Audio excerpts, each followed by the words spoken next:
नमस्कार दोस्तों, आज का ये वीडियो बहुत ही इंपॉर्टेंट और जरूरी है आप सभी के लिए। आज के इस वीडियो का टॉपिक है, अगर आपको गिफ्ट में कोई प्रॉपर्टी मिलती है, लोन अगर आपने रिलेटिव से लिया है, आपके पास घर है, दुकान है, जमीन है, बिल्डिंग है, क्रिप्टो आपने क्रिप्टो करेंसी में, डिजिटल करेंसी में निवेश किया है, या आपके पास शेयर्स हैं, इसके अलावा भी बहुत सारे आपके पास अगर असेट्स हैं, तो ध्यान रखिएगा कब आईटीआर में दिखाना इसको मैंडेटरी होता है। जितने भी आपके पास असेट है, जितनी भी आपके पास प्रॉपर्टी है, संपत्ति है, कैश बैलेंस है, बैंक बैलेंस है, फिक्स डिपॉजिट है, क्या ये सारे के सारे असेट्स आपको आईटीआर में शो करना मैंडेटरी होता है? और अगर शो करना मैंडेटरी होता है तो कौन से टैक्स पेयर को ये नियम लागू है? क्या सभी को आईटीआर में ये अपनी जितनी भी असेट्स है, जितनी भी संपत्तियां हैं, क्या ये दिखाना आपके लिए मैंडेटरी है? जानेंगे आज के इस वीडियो में। फाइनेंशियल ईयर 24-25 यानी असेसमेंट ईयर 25-26 की आईटीआर अगर आप फाइल करते हैं तो इस बात का ध्यान रखना आपको जरूरी है। ये सभी असेट जो है कौन से आईटीआर फॉर्म में आपके लिए एप्लीकेबल है, कौन से टैक्स पेयर को एप्लीकेबल है, ये जरूर जान ले। अगर आप ये नहीं दिखाते तो भारी कॉन्सिक्वेंसेस इसके फेस करने पड़ सकते हैं। तो जानिए आज के इस वीडियो में जितने भी आपके पास असेट्स हैं, कौन से असेट्स आपके दिखाने पड़ेंगे आपको आईटीआर फॉर्म में, कौन से टैक्स पेयर है जिन पर यह नियम लागू होता है। क्या सभी पे लागू होता है या फिर सभी पे लागू नहीं होता, कुछ टैक्स पेयर पे लागू होता है, जानेंगे आज के इस वीडियो में। क्लियर करेंगे कि कौन से टैक्स पेयर को यहां पर ये सभी असेट्स जो है वो दिखाने मैंडेटरी हो जाते हैं। कौन से असेट्स है ये भी बताएंगे और इसके बाद ये भी बताएंगे कौन से टैक्स पेयर को ये लागू किया जाएगा। तो दोस्तों आज का वीडियो बहुत इंपॉर्टेंट है, तो वीडियो को अंत तक जरूर देखें। चैनल पर नए तो सब्सक्राइब करें और बेल आइकन पर ऑल नोटिफिकेशन पे क्लिक करें ताकि आपको आने वाले सभी नोटिफिकेशन रिगार्डिंग हमारे वीडियोस रेगुलरली मिलते रहे। आइए स्टार्ट करते अपने आज के वीडियो को बिना किसी देरी के।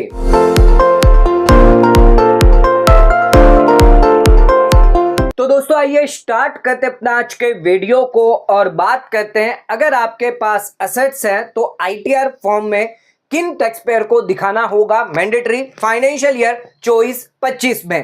तो ध्यान रखिएगा जितनी भी आपकी असेट्स हैं, यहां पर तीन तरह की असेट्स हो सकती है। एक तो हो सकती है आपकी इमूवेबल प्रॉपर्टी यानी आपकी इमूवेबल असेट्स, दूसरी है आपकी मूवेबल प्रॉपर्टी यानी आपके मूवेबल असेट्स, और तीसरी हो सकती है आपके फाइनेंशियल असेट्स।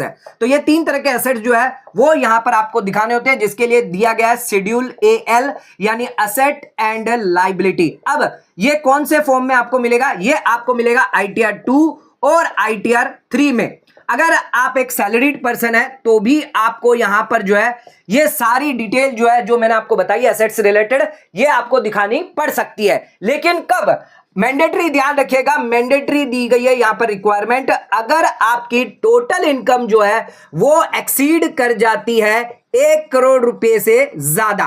तो अगर आपके पूरे साल में यानी फाइनेंशियल ईयर 24-25 में अगर आपकी टोटल इनकम जो है यानी 1 अप्रैल 2024 से 31 मार्च 2025 तक की पूरी इनकम आपको देखनी है। टोटल इनकम अगर आपकी 1 करोड़ से ज्यादा हुई तो उस केस में भले आप एक सैलरीड क्लास पर्सन भी क्यों ना है, आपको यहां पर सभी असेट्स की जानकारी देना कंपलसरी हो जाता है। ऐसा नहीं है कि असेट्स आपकी जो 1 करोड़ से वैल्यू ज्यादा हो गई तो आपको दिखाना है, नहीं ऐसा नहीं है। यहां पर ध्यान रखिएगा टोटल इनकम के बारे में बात करी गई है। टोटल इनकम क्या होती है? यानी मान लीजिए आपकी सैलरी इनकम हो गई, फिर आपकी कैपिटल गेन की इनकम हो गई, हाउस प्रॉपर्टी इनकम हो गई, इनकम फ्रॉम अदर सोर्सेज से इनकम हो गई।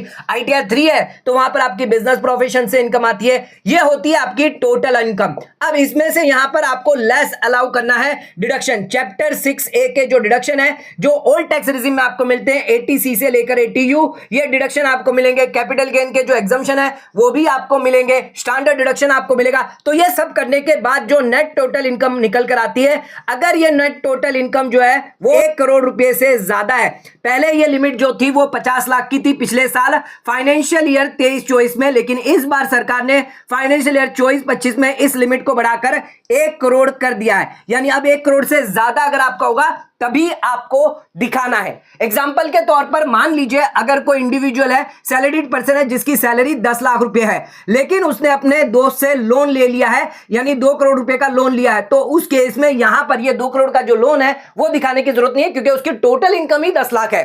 क्योंकि यहां पर फॉर्म के अंदर यानी इनकम टैक्स डिपार्टमेंट ने खुद ही कहा है कि आपकी अगर टोटल इनकम 1 करोड़ से ज्यादा है, उन्हीं टैक्स पेयर को यहां पर दिखाना मैंडेटरी होगा। अगर आपकी 1 करोड़ से कम इनकम है तो उस केस में कोई रिक्वायरमेंट नहीं है। कितनी भी आपकी एसेट है, चाहे क्रिप्टो हो, चाहे आपके शेयर्स हो, म्यूचुअल फंड हो, कोई भी एसेट हो, प्रॉपर्टी हो, संपत्ति हो, जायदाद हो, कहीं से भी आपको मिली हो, कोई भी दिखाने की जरूरत नहीं है। अगर आप वॉलंटरली दिखाना चाहते हैं तो भी आप ना दिखाएं। अगर आप ऐसा करेंगे तो इनकम टैक्स डिपार्टमेंट द्वारा आपको नोटिस आ सकती है, आपका स्क्रूटनी केस खुल सकता है। तो यह गलती कभी ना करें, वॉलंटरली भी आप यहां पर नहीं दिखा सकते। मैंडेटरी रिक्वायरमेंट जब दी गई है आईटीआर फॉर्म के अंदर कि 1 करोड़ से ज्यादा अगर आपकी टोटल इनकम है, उन्हीं लोगों को ये सभी असेट्स जो है वो यहां पर शो करनी है आपके आईटीआर फॉर्म में। आईटीआर फॉर्म बता दिया हमने, आईटीआर 2, आईटीआर 3। आईटीआर 2 बात करता है नॉन बिजनेस वालों के लिए और आईटीआर 3 बात करता है बिजनेस वालों के लिए। अब बिजनेस वालों के लिए अगर वो ऑडिटेड करवाते हैं, नॉर्मल बैलेंस शीट बनाते हैं, उसके बावजूद भी उन्हें ये सारे असेट्स और लायबिलिटी जो है वो शेड्यूल एएल के अंदर दिखाना कंपलसरी हो जाता है। अब इसमें एक चीज और ध्यान रखिएगा, अगर कोई एनआरआई है या फिर जो नॉट ऑर्डिनरी रेसिडेंट है, इनके पास अगर कोई असेट्स है इन इंडिया के अंदर, वही आपको दिखानी है। अगर आपके पास फॉरेन असेट्स है तो वो यहां पर आपको नहीं दिखानी है। तो जो भी एनआरआई है उनके पास इन इंडिया के अंदर असेट्स है, या अगर जो टैक्स पेयर है, इंडिया का जो टैक्स पेयर है उसके पास भी विद इन इंडिया के अंदर, आपको ध्यान रखना है, विद इन इंडिया के अंदर जो भी आपको असेट्स है वही आपको दिखानी है। मान लीजिए आपके दुबई के अंदर आपके पास फ्लैट पड़ा हुआ है, तो उस केस में वो यहां पर आपको नहीं दिखाना है। वो कहां दिखाना, उसके लिए अलग से शेड्यूल दिया गया है, शेड्यूल FA, जो बात करता है फॉरेन असेट्स एंड इनकम के बारे में, जो आपने आउटसाइड इंडिया कमाई है, जो आउटसाइड आपकी प्रॉपर्टी है, वहां पर आपको दिखाना है। ये दुबई का जो फ्लैट है या दुबई के अंदर आपने कोई प्रॉपर्टी परचेज करके रखी है, दुबई का बैंक अकाउंट है, बाहर के देश का बैंक अकाउंट है, तो वहां पे आप दिखा सकते हैं। अगर आपकी कोई एसेट्स है, लायबिलिटी है, यहां पर आपको नहीं दिखाना है। एनआरआई के लिए भी ध्यान रखिएगा, इन इंडिया के अंदर अगर कोई प्रॉपर्टी संपत्ति है वो यहां पर डिक्लेयर करनी है जब उनकी टोटल इनकम जो है वो 1 करोड़ से क्रॉस हो जाती है। तो ये सारी बातें आप ध्यान रखिएगा। ये यहां पर एलिजिबिलिटी दी गई है, खुद से आप नहीं दिखा सकते, कभी भी आपको दिखाना होगा मैंडेटरी जब आपकी टोटल इनकम 1 करोड़ से ज्यादा क्रॉस हो जाती है। अब बात करते हैं कौन से असेट्स और लायबिलिटी जो है वो आपको आईटीआर 2, आईटीआर 3 के अंदर दिखाने हैं अगर आपकी टोटल इनकम 1 करोड़ से ज्यादा है। तो यहां पर हमने 3 असेट्स लिखे हैं। एक तो हो गया आपका इमूवेबल प्रॉपर्टी, इमूवेबल असेट्स, ये हो गए आपके मूवेबल, और ये हो गए आपके फाइनेंशियल असेट। तो आईटीआर फॉर्म के अंदर आपको शेड्यूल दिख जाएगा, शेड्यूल AL, उसके अंदर ये सारी डिटेल जो है वो दी गई है। कुछ एक्स्ट्रा डिटेल भी हमने लिखी है जो यहां पर स्पेसिफिकली नहीं दी गई है, लेकिन ये आपको देना पड़ सकता है। आइए सबसे पहले बात करते हैं मूवेबल प्रॉपर्टी के बारे में। ध्यान रखिएगा, एक चीज ध्यान रखिएगा, जो भी एसेट्स हम यहां पर दे रहे हैं वो कॉस्ट बेसिस पर देना है। यहां पर मार्केट वैल्यू के हिसाब से आपको वैल्यू नहीं देनी है, यानी जो कॉस्ट जिसमें आपने परचेज किया था वही कॉस्ट आपको देनी है। इमूवेबल प्रॉपर्टी की बात करें तो अगर यहां पर आपने कोई इंप्रूवमेंट करवाया, कुछ खर्चा करवाया है, तो वो कॉस्ट ऑफ इंप्रूवमेंट आप ऐड कर सकते हैं। सबसे पहले बात करते हैं मूवेबल प्रॉपर्टी में। तो अगर आपकी कोई सेल्फ एक्वायर्ड प्रॉपर्टी है, यानी आपने खुद से कोई प्रॉपर्टी खरीदी है, तो वो आप दिखा सकते हैं। इसके अलावा अगर आपसे गिफ्ट से भी अगर मिली है, विल से मिली है या इनहेरिटेंस से मिली है, तो भी आप अपनी जो भी प्रॉपर्टी है, चाहे वो दुकान हो, शॉप हो, मकान हो, लैंड हो, बिल्डिंग हो, कुछ भी अगर आपको गिफ्ट से भी अगर मिला है तो वो भी आपकी संपत्ति मानी जाएगी। अगर जो विल से मिली है वो भी आपकी प्रॉपर्टी मानी जाएगी, वो भी आपको आईटीआर यानी शेड्यूल एसेट और लायबिलिटी में दिखाना होगा। एंसेस्ट्रल प्रॉपर्टी, यानी अगर आपको कोई पुश्तैनी आपके दादा परदादा से आपको प्रॉपर्टी संपत्ति मिली है, एंसेस्ट्रल प्रॉपर्टी मिली है, पैतृक संपत्ति मिली है, तो वो भी आपको दिखाना पड़ सकता है। इसके अलावा अगर आपके पास रूरल एग्रीकल्चर लैंड है तो ये भी आप दिखा सकते हैं। अर्बन एग्रीकल्चर लैंड है, ये भी आपको दिखाना होगा। आपके पास शॉप है, लैंड है, बिल्डिंग है, रेसिडेंशियल हाउस प्रॉपर्टी है या फिर कॉमर्शियल हाउस प्रॉपर्टी है, तो ये सारी प्रॉपर्टी, ये सारी संपत्तियां आपको इमूवेबल प्रॉपर्टी में दिखानी होगी, जहां पर आपको कॉस्ट यहां पर देनी होगी, कॉस्ट देनी होगी, डिस्क्रिप्शन देना होगा, और यहां पर जो एड्रेस होगा वो यहां पर आपको देना होगा। इसके अलावा ध्यान रखिएगा, अगर आपकी जॉइंटली ओन्ड प्रॉपर्टी है, यानी 2 जन मिलकर आपने प्रॉपर्टी खरीदी है, जॉइंट प्रॉपर्टी है, तो उस केस में ध्यान रखिएगा जितना आपका शेयर होगा उतनी वैल्यू आप रखिए, यानी 50-50% है तो 50% की वैल्यू जो है वो आपको लिखनी है।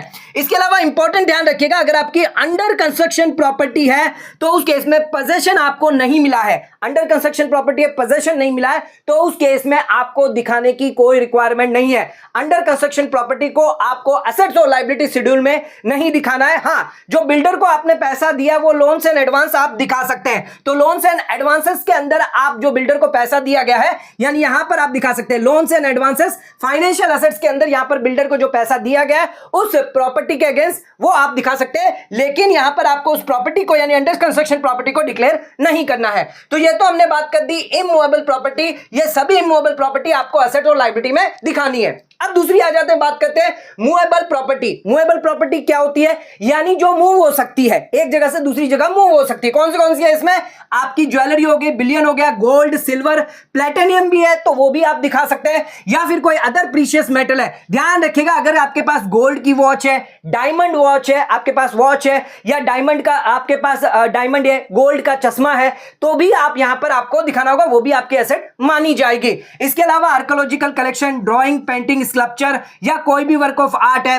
व्हीकल अगर आपके पास है, याच है, अगर आपके पास बोट है, एयरक्राफ्ट है, वो आपको मूवेबल प्रॉपर्टी में दिखाना है। ऑल टाइप्स ऑफ व्हीकल, चाहे वो मोटर बाइक हो, ट्रक हो, कार हो, बाइसिकल हो, मोटरसाइकिल हो, एयरप्लेन भी क्यों ना है, आपको यहां पर मूवेबल प्रॉपर्टी में दिखानी है। अब कुछ एसेट्स मैंने यहां पर नीचे लिखी है जिसका स्पेसिफिकली जो है एसेट्स और लायबिलिटी में नहीं दिया गया, स्पेसिफिक नहीं दिया गया, लेकिन ये भी आपकी मूवेबल एसेट मानी जाती है। आपको आईटीआर फॉर्म में ये नहीं दिखेगा, लेकिन ये फिर भी आपकी मूवेबल एसेट है अगर आपकी टोटल इनकम 1 करोड़ से ज्यादा है। आइए कौन से एसेट्स है? तो हो सकता है आपके पास एनिमल हो, लाइफ स्टॉक हो, आपके पास घोड़े हो सकते हैं, कैटल हो सकती है, शिप हो सकता है, आपके पास मशीनरी हो सकती है, टूल्स हो सकता है, इनटेंजिबल एसेट्स भी आपके पास हो सकता है, कोई कॉपीराइट, ट्रेडमार्क, पैटर्न हो सकता है। इसके अलावा जो घर के अप्लायंसेस है, एयर कंडीशनर है, वो आपके पास हो सकता है, फर्नीचर है, किचन है, अप्लायंसेस है, इलेक्ट्रॉनिकल्स है, मोबाइल फोन भी आपकी एसेट्स में आता है और मूवेबल एसेट्स का पार्ट होता है। टीवी हो गया, वॉशिंग मशीन, ये भी सारी आपकी जो है मूवेबल एसेट है। स्पेसिफिकली नहीं दिया गया,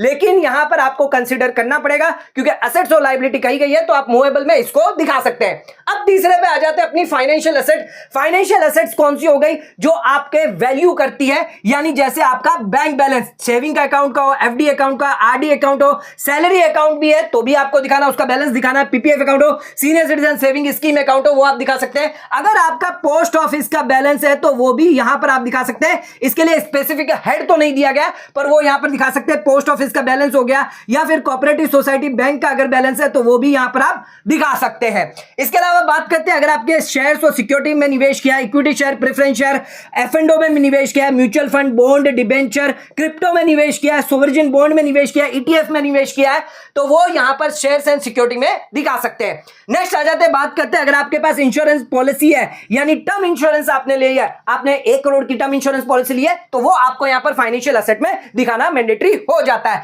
इसके अलावा अगर आप इन्वेस्टमेंट किया है और इंश्योरेंस पॉलिसी ली है, यूएलआईपी अगर आपने ली है, तो उस केस में वो भी आपको यहां पर दिखाना मैंडेटरी हो जाता है। इसके अलावा अगर आपने कोई लोन्स एंड एडवांसेस दिए हुए हैं तो वो भी आप दिखा सकते हैं। जैसे हमने बोला था, बिल्डर को आपने पैसे दिए हुए हैं, प्रॉपर्टी के अगेंस्ट अंडर कंस्ट्रक्शन प्रॉपर्टी है, वो यहां पर दिखा सकते हैं। फ्रेंड्स, फैमिली को अगर आपने लोन दिया है तो वो भी आप यहां पर दिखा सकते हैं। इसके अलावा आपके पास अगर कोई कैश हाथ में पड़ा हुआ है तो वो भी आप जो है यहां पर फाइनेंशियल एसेट्स में दिखा सकते हैं। तो ये जितने भी एसेट्स है आपके, इमूवेबल एसेट्स है, मूवेबल प्रॉपर्टी है, फाइनेंशियल एसेट्स है, ये सारी की सारी डिटेल जो है वो आपको schedule asset liability ITR 2, ITR 3 में दिखानी है अगर आपकी टोटल इनकम 1 करोड़ से ज्यादा है। अब इसमें ध्यान रखिएगा, आपको लायबिलिटीज भी दिखानी है। तो लायबिलिटीज क्या होगी? तो इस मूवेबल, इमूवेबल प्रॉपर्टी के अगेंस्ट और फाइनेंशियल एसेट्स के अगेंस्ट अगर आपने कोई लोन लिया हुआ है तो वो आप दिखा सकते हैं। कोई लायबिलिटी है तो आप दिखा सकते हैं। जैसे अगर आपने होम लोन लिया है तो वो आ सकता है, अगर आपने कोई व्हीकल लोन लिया है तो वो भी आप डाल सकते हैं। लेकिन अगर आपने कोई पर्सनल लोन लिया है, खुद के लिए लोन लिया है, इन एसेट्स के अगेंस्ट नहीं लिया है तो वो आप नहीं डाल सकते। अगर आपने कोई कंज्यूमर लोन लिया है कोई प्रोडक्ट बाई करने के लिए तो वो भी यहां पर आप नहीं डाल सकते। ध्यान रखिएगा, इन एसेट्स से रिलेटेड, यानी ये सेल्फ एक्वायर्ड प्रॉपर्टी मैंने परचेस करी थी, इसके अगेंस्ट मैंने लोन लिया था तो वो आप दिखा सकते हैं। जो ज्वेलरी बाई करी थी, इसके लिए मैंने यहां पर लोन लिया था अपने रिलेटिव से, वो यहां पर आप दिखा सकते हैं। तो अगर आपने रिलेटिव से लोन लिया है, फ्रेंड से लोन लिया है, बैंक से लोन लिया है, फाइनेंशियल इंस्टीट्यूशन से लोन लिया है, तो वो यहां पर आप लायबिलिटी में दिखा सकते हैं। तो लायबिलिटी में जो भी लायबिलिटी आपकी इन एसेट्स रिगार्डिंग होगी वही आपको दिखाना है।